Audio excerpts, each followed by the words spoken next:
क्या टमाटर लाल यही चोर है तो जी पकड़ कर ना काट लिया तो फिर मेरा नाम क्या राज मोरा में तुम लोग प्रवेश किया है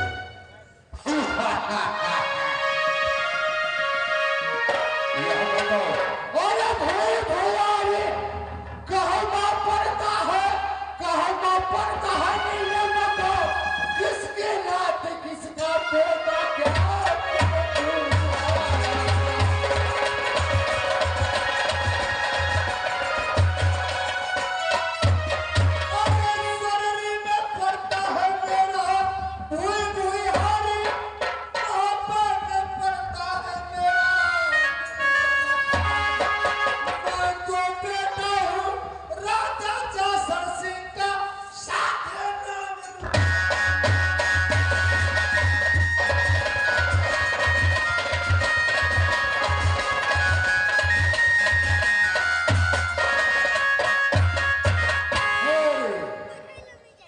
मकरंदासी अरे बोलो तुम तो बहुत बड़ा प्रण ठान रखे हो जाओ नहीं चलो ना तुम प्रण को पूरा करोगे या तुम अपने बहन फूला को साथ दौड़ा दोगे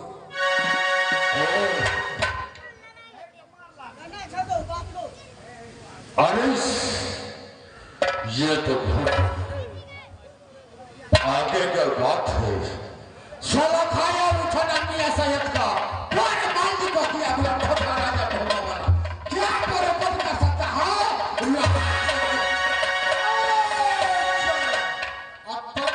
पर ज्यादा बोलेगा तो मुख में धांस देंगे तलवार टोला है कोई कबाड़ी 36 घरे है छतरी जवान 22 टोला जिसमें ब्राह्मण बस गए एक घर में जाको नाम दादा पालन पड़ता 7 गो बेटा 15 पोता पर पता करना है सका 500 मुर्गी नस्ते उड़ गए जो अंडा का क्या ठेका तुम अपने को शेर समझते हो साला कुत्ते का करोना तरपा कर मारू तो फिर मेरा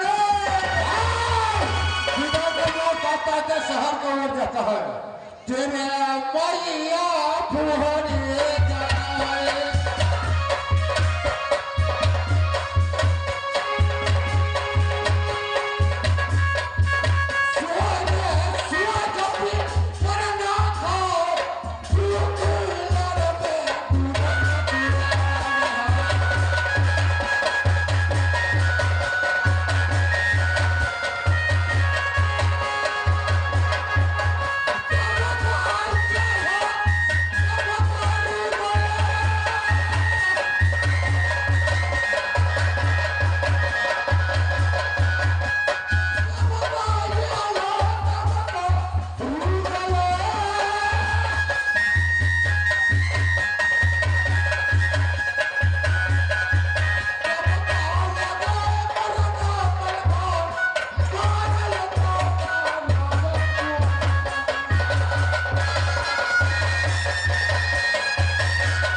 बोल रहे हो। चलो मैं कुछ नहीं जानना चाहता, ना सुनना चाहता। चलो मेरे साथ संग्राम करो और तैयार हो जाओ। संग्राम या राजा मधुरंगा का संग्राम बना।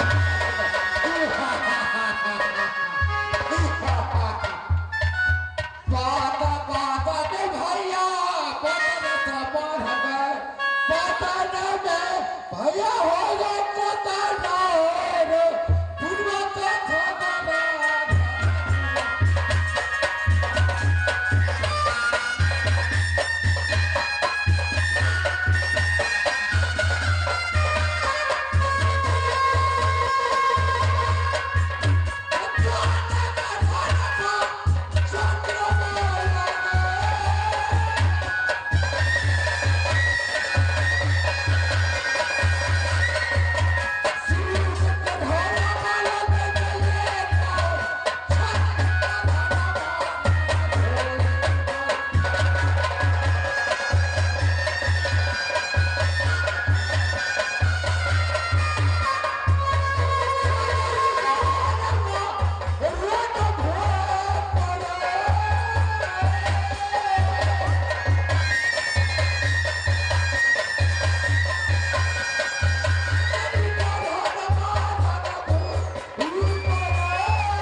तुम्हारे ही खून का प्यासा। चलो तैयार क्या नहीं चलो बाजी बंद कर दो।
क्या हुआ अग्रवासी?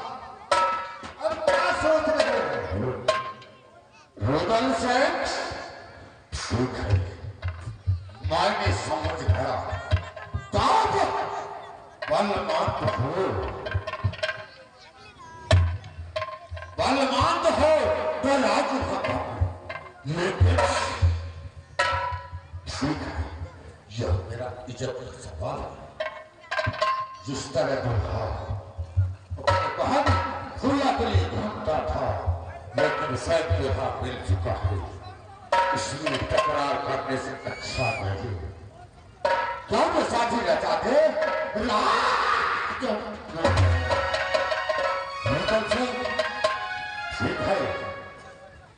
मुझसे गलती हो चुका है, मुझसे भूल हो चुका है, तुमसे मैं मकजूद किया हूँ। अवश्य वहां में फूला का दौरा तुम्हारा साथ देंगे। हमको ये चाहिए, तुम भला चाहते हो, उसी में तुम्हें भला है जो तुम अपने बहन का डोला तुम्हारे साथ दे।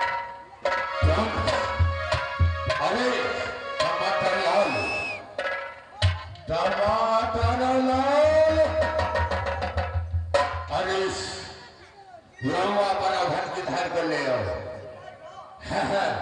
अब साथी रचा दो राज मोरंग में, बहन भूला का शादी करेंगे या मोरंग में मन का अभिलाषा पूरा करेंगे।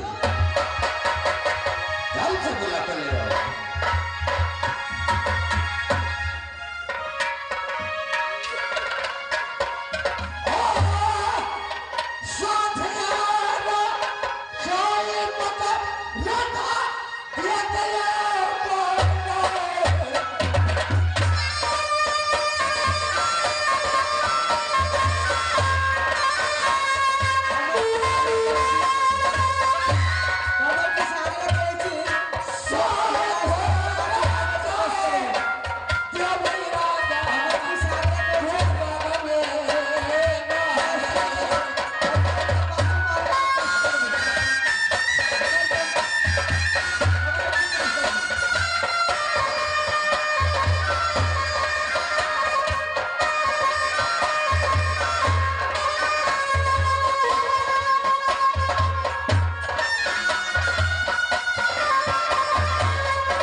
बता दे ते अगर गीत गा पाएगा ठीक आज भला मैं बारी बारी साजना आज भला बारी बारी साजना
लोग लगन जगबै छै लगन हेतै तब न बियाह हेतै त के आओ आओ आओ के कोन लड़का लड़का बैठल छै लड़कियों बैठल छै बियाह वाला गीत गही दुगो तुरंत दी अथी कर आ तुरंत बियाह कर ठीक छै ओने